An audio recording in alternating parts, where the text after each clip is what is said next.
Եթե դուք հանցակ չեք գործել, ես դա թույլ չեմ տա։ Ինչ վերաբերվում է հաղթածին, ես չգիտեմ ով է հաղթած, բայց միանշանակ այն մարդը, որը հողատարածքը 40 միլիոն դրամով առնում է, հետո փոխանակում է այլ հողատարածքի հետ, հետո 1 միլիարդ 740 միլիոնով վաճառում է, կամ հաղթած է, կամ կոռուպցիոներ սրիկա է։ Վարգն Ալեքսանյան։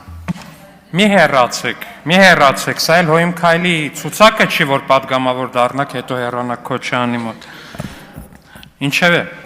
Տիկին Գրիգորյանը ասում է ամբողջ Հայաստան դաշինքի դեպ լքեց դահլիճը, ինչև սպասել էր պարոն Մանուկյան, գոնե դուք մնայիք։ Ասում է Ռոբերտ Քոչարյանը կարող էր չգալ Հայաստան, բայց եկավ։ Չէ, Տիկին Գրիգորյան, Ռոբերտ Քոչարյանը չէր կարող չգալ Հայաստան։ Ավելին ասեմ, Ռոբերտ Քոչարյանը, երբ որ արդեն եկել էր Հայաստան, արդեն մտել էր քաղաքական պրոցեսների մեջ, իրավական պրոցեսների մեջ, խնդրում էր, որ իրան թողեն, որ ինքը գնար, ասում էր, պրաշու, ձեր աշխատանքային լեզվով ասած, պրաշու обеспечить мой плавный выход из этой ситуации։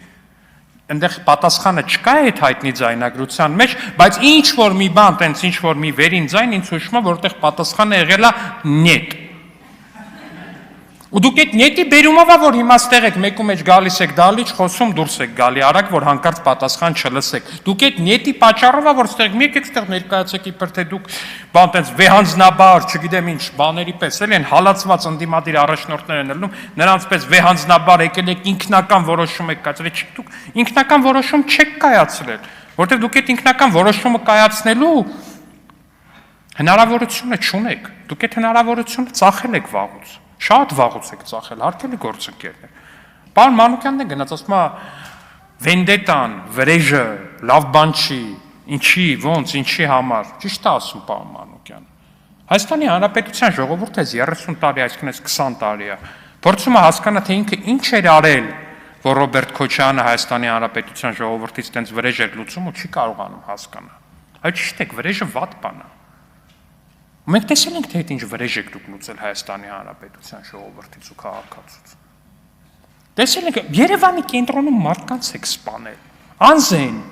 ծեծել եք, ջարդել եք, հարստահարել եք, որին կարողացել եք հարստահարել եք ու ստիպել եք, որ երկրից գնա։ Որին չեք կարողացել ենա, Մեսրոպ Մանուկյանը թող պատմի իր ղեկավարը ջնջիլների ինչ կոլեկցիա ուներ իր սարայներում ու ոնց էր մարդկանց մանտալի ջնջիլներով։ Վրեժի մասին են խոսում, վրեժ, իրավունքի բան տենց։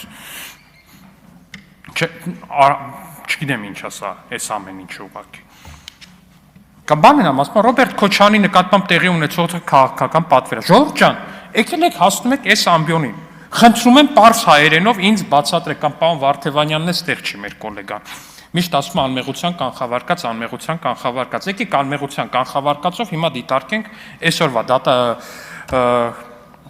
հակակոռուպցիոնի հայտարարություն։ Ուրեմն ինչ ասում։ Ասում է, որ պետությունը կամ Երևան քաղաքը, չգիտեմ ով, 44 միլիոն դրամով վաճառել է 8.3 հեկտար տարածք Երևանի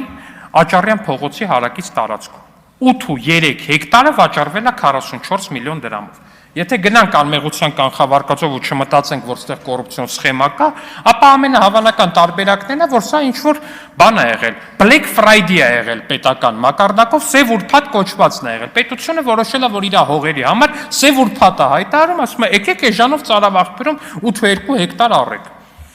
Մարդիկ գալիս են 44 միլիոնով առնում են։ Հետո էլի եթե շարունակենք այս ամեն ինչը անմեղության կանխավարկածով ինչ է ստացվում։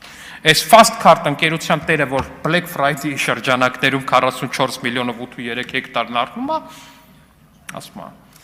արա դե բայց լավն է էլի մեր երկիրը, լավն է, ասենք, տեսեք ինչ էժան հողեր են ծախում, շատ բան է, բայց խղճից չի նստում։ Մեր նախագահի տղեն մի կտոր հող չունի, մի սենց Plessity պես ընկերություն չունի։ Արի ես զուտի մաքուր խղճի ձելնելով տանեմ այս ընկերությանս 50%-ը նվիրում եմ Սեդրակ Քոչարյանին։ Սա անմեղության կանխավարկածն է, որը մեզնից պահանջում են հարգելի գործընկերներ եւ սիրելի քաղաքացիներ։ Հարգեք, եթե ուզում եք, ինչ ասեմ։ Ձեր իրավունքն է։ Բայց ինչև է, ստեղ բանակում բարքերի մասին է խոսում։ Հարգելի գործընկերներ, այո, բանակում կա եւ միշտ էլ եղել է պրոբլեմ։ Միշտ։ Ու այդ պրոբլեմը շատ տենց արտացոլված է նաեւ Ռոբերտ Քոչարյանի կառավարման տարիներին։ Հիմա այս վիճակագրությունից ընդամենը Մենակ կարամ ասեմ, որ 2025 թվականին եղել է պատմական մինիմումը մեր բանակում զոհերի ու ինքնասպանությունների ու ինքնասպանությունների։ 2025 թվականը եղել է մինիմում։ Բայց օրինակ 2000-ականներին տարիներ կա, որ չգիտեմ 20-ով, 30-ով, 50-ով դեպք է տեղի ունեցել սպանության ու ինքնասպանության։ Բայց այս ամեն ինչը որտեղից է գալու։ Որտեղից է գալու։ Հարգելի գործընկերներ, ազգային ժողովի падգամավոր ունեք, ձեր նաև առաջնորդի տղան է։ Գնացել է դատարան, հպարտանում է ոստիկանին, ասում է ես ձեզ ասել եմ մուսր ոստիկանական մեքենա, ձեր այդ PR թիմերն է բան են անում։ Բան երկերի տակ են գողական կամ կիսաքրեական եսիմինչ երկերի տակ TikTok-ներով դնում են, որպես ուժեղ բան տղա, ով կանգնեց ու ոստիկանին ասեց։ Կամ գալիս է ստեղ բան է անում։ Ասում է ձեր падգամավորներից մեկը ասեց, որ հաղորդում է տալու ձեր դեմ։ Նույն ինքը այսքան նկատի ուներ գործ տալ է։ Շո՞ղ ջան, բականերեք, եթե ազգային ժողովում եք այդ բառապաշարը բերում ու այդ մենթալիտետը բերում։ Եթե ազգային ժողովի падգամավորի կողմից հաղորդում տալն եք գործ տալ ներկայացնում։ Ինչ եք, դուք ինչ իրավունք ունեք առհասարակ բանակում միջադեպերի մասին խոսակ։ Դուք այդ միջադեպերի մասով շատ պետքա գնաք բան անեք, այնտեղ դիմեք այս կամ այն հեղինակությանը, որ այդ միջադեպերը լուծի։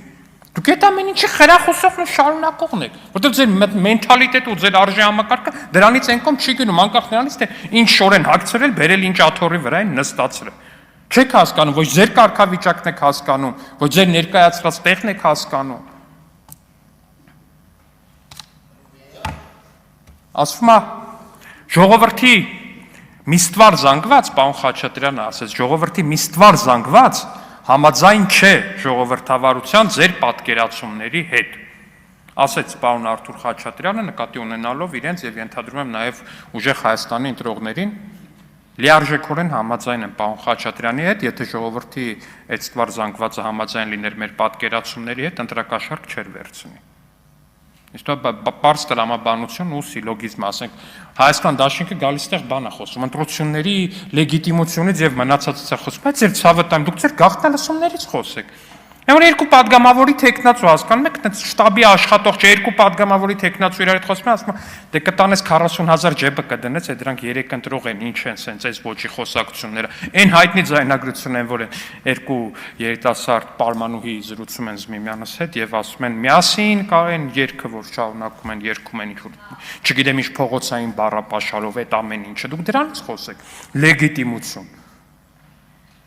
Լեգիտիմության տեսանկյունից դուք ստեղ ինչ գործ ունեք։ Դուք առհասարակ քաղաքական դաշտում ինչ գործ ունեք։ Բայց երևի դուք էլ եք հասկանում, որ գործ չունեք ու դրա համար դահլիճը պարբերաբար դատարկեք թողնում։ Իսկանը շնորհակալություն։ Հասմիկ Հակոբյան։